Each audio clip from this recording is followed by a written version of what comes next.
Nutrition isn't about food. Well, if that ain't a clickbaity title, I don't know what is.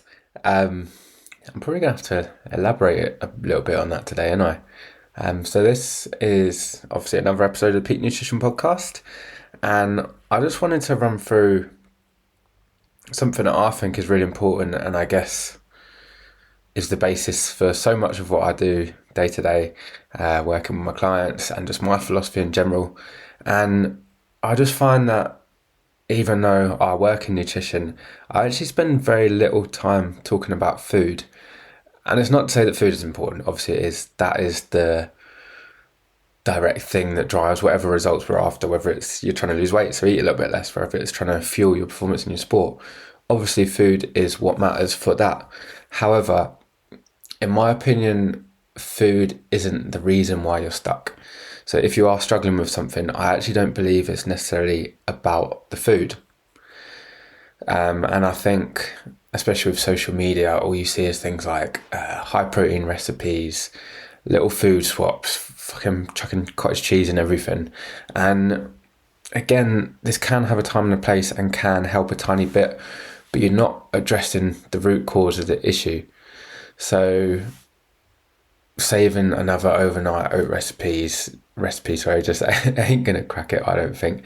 It's a very surface level solution and is, yeah, like I say, it's just papering over the cracks.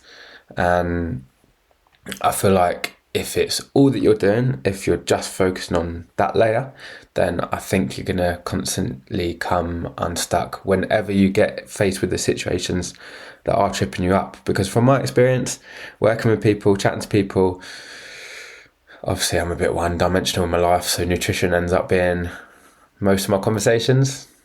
That's a bit of a lie, but I talk about it quite a lot. And I feel like, yeah, if you're just going to keep doing that, you're going to get frustrated. You're going to be back to square one because it is those same situations that keep coming up that trip you up time and time again. It's that time where, I don't know, your kids are sick, so all your food plans go out the window. It's when you come home late from work and you've just got to chuck something together, but rather than, making a full meal prep, you're just going to grab that convenience option. So yeah, I suppose that kind of brings me on to what I wanted to talk about next, and that's, so what are the real reasons that people are stuck? I've obviously slagged off a load of other shit, so what do I think is really what's going on? And I think the first point, and perhaps the most important, but I'm not sure, we'll work that out as we go, is that we use food as a distraction or a coping mechanism to whatever emotions we've got going on. So say you're bored, we go for food.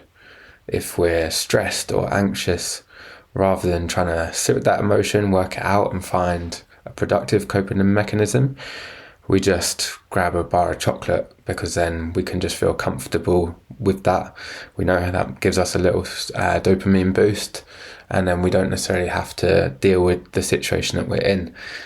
Now, I realise this is getting a bit philosophical for me, so I won't dwell into it too much.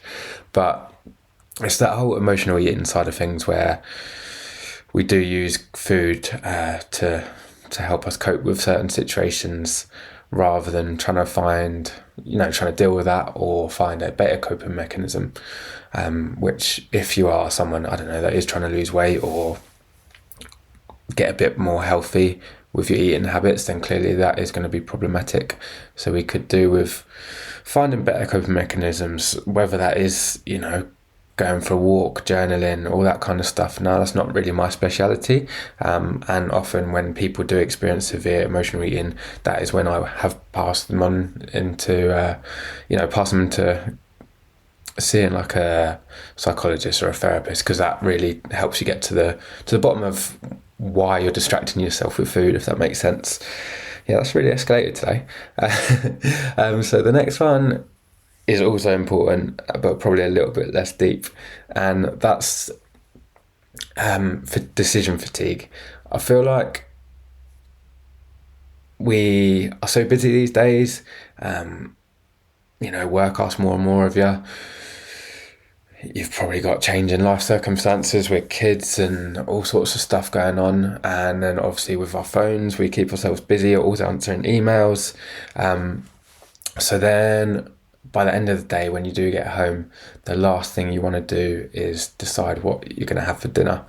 And then things like takeaways, Uber Eats, and just those convenience options are realistically always going to win in those situations. So what I do with my clients is help them create systems and structure and routines, so we can make as much as possible on autopilot, and also front loading that decision making to when you do have a bit more time. So whether that's your Sunday and you sit down and work out what you're going to have for the week. Now for some people that could be meal prep. I have had people that are very systematic about that and, cook up most of the stuff for the week. I've also worked with other people that fills them with absolute anxiety and couldn't think of nothing worse than having a fridge full of Tupperware. So I've seen both ends of the spectrum, and I often think somewhere in the middle is probably best.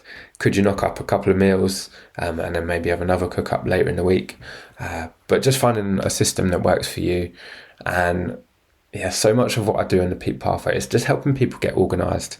And even if you don't like meal prepping, if you just put a bit of thought into what you're going to have that day, the next couple of days, or even for the week, and work through how that will work logistically. Because say if you do have like a training session you've got to go to on a Tuesday, say if you've got a kids' school thing on the Thursday, you need to account for that, because it's all good and well saying, oh yeah, I'll cook on this day, and this day. But if that's not possible, that's not possible. And I believe that when people set themselves unrealistic goals and then that doesn't quite happen, then they're always going to default to those easy options. And typically, especially if you're tired and you're hungry and you're getting home late, that is always going to be those hyper palatable foods like your crisps, your chocolate, your crackers, your cheese, just those things you can grab and go, and are going to realistically contain a lot of calories because there's not too much fiber, there's not too much protein, and we're not typically going to make a balanced meal in that situation. So the take home from that is, if you can just try and get a little bit more organised and plan out your week a little bit more, the chances are your food choices are going to improve without necessarily thinking about food. If we're trying to tie this back into the title now, so I'm not just chatting absolute waffle. And the next point I wanted to talk about was weeks versus weekends. Now, I think that so many people focus on what they eat during the week, and obviously that is important. That is, 5/7 of your week. I was going to try and do a decimal there, but we're not awake enough for that today yet. Now,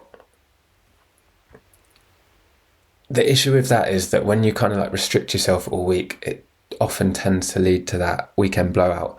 And then you feel like you're dieting, but you're not actually seeing any results. So you feel like you're being conscious of your food. You feel like you're maybe restricting a little bit, but then you're giving yourself absolute freedom to do whatever you want on the weekend. And I've got no problem with socialising on the weekend or even during the week. A big part of my philosophy is balance and enjoying the things that you want to enjoy. The issue is when the whole weekend turns into an absolute write-off, then that can easily undo the work you've done all week, purely from a calorie perspective anyway. Obviously it's still better than nothing if you do improve your week but not your weekend. But if you do have quite specific goals and you're wondering why you're not progressing towards those, it could be that you are just focusing on your week and neglecting that weekend piece of the puzzle a little bit. So whilst we can, like I say, we can go a little bit more restrictive in the week to allow a little bit more flexibility in the weekend, but we really need to get away from this black or white thinking that you're being good then and you're being bad then. Whereas, just for example, if you have a night out on a Saturday, that doesn't mean that the whole of Saturday and the whole of Sunday need to be a write-off. So that is something to really address, is, am I thinking about the weekend? Am I considering my choice over the weekend? And that is actually quite similar to the final point that I wanted to talk about. And that is the all or nothing thinking. And you've probably noticed this in periods where you've absolutely smashed it, you've nailed your diet and exercise, you've trained really hard, you're eating really good, and then all of a sudden something happens and it all goes to shit. Now, I call this pressing the fuck it button. There's probably a more research-backed term for it, but I think we can all relate to that a little bit more, where you might have a piece of chocolate and then go, oh, fuck it, I'll eat the rest. You might have you didn't really sort yourself out for breakfast and you just ended up going down. What should we go for breakfast today? We'll say Mackey's. You smashed most of the Mackey's breakfast menu, and then you go, I've already ruined it, so I may as well get a takeaway for lunch. I may as well get a kebab for dinner. I may as well have a few beers at night because I already fucked it this morning. Kind of makes sense. I feel like that's pretty self-explanatory. But this is a real problem because it means that we're catastrophizing any slip up, and it is really based around perfectionism and self-sabotage, where you feel like you need to be perfect in order to make progress, and then when anything derails you from that, you do just go, screw it, may as well do these other things. And that really is a self-sabotage behaviour, because there's no objective reason why one, let's call it a slip up. I don't even necessarily love that term, because I do think that, a social event has a place, chocolate has a place, beers have a place. So calling it a slip up is sometimes a little bit too simplistic, but that's probably a conversation for another day. But then, like I say, it's then going, because I've not been perfect, I may as well not bother at all. It's this on or off switch, this pendulum swinging that we really need to avoid and really start embracing the middle ground. So it's that imperfect progress piece that I speak to a lot within the peak pathway. And just on that, I really do think the bar to make progress is probably actually a lot lower than you think. No matter what your goal is, even if you're a high-level athlete, there's probably a little bit more flexibility than you give it credit for. So if you can, I guess the reason I'm telling you that is more so that if something doesn't go to plan, if you do have a few things that aren't exactly what that aren't goal aligned, the chances are you can still make progress towards your goals. And I'll tell you that so that you can just carry on despite these things, as opposed to going, I've already ruined it now, so I may as well stop completely. Wow, take a breath, Sean. That was a right old ramble. This is probably the longest podcast I've ever done, because I'm not necessarily someone to talk that much, which is ironic for a podcast. Anyway, what I just want you to take home from this is that, yes, food is important, but it's not the be-all and end-all, and it's not necessarily the root cause of whatever issues you might be having within your diet or your exercise or your lifestyle habits in general. And I don't necessarily think that more recipes, more meal plans are going to fix those things. And from my experience, I just find so much of my coaching is helping people with those deeper reasons, the root causes. And it's actually what I've, grown to really love with my coaching.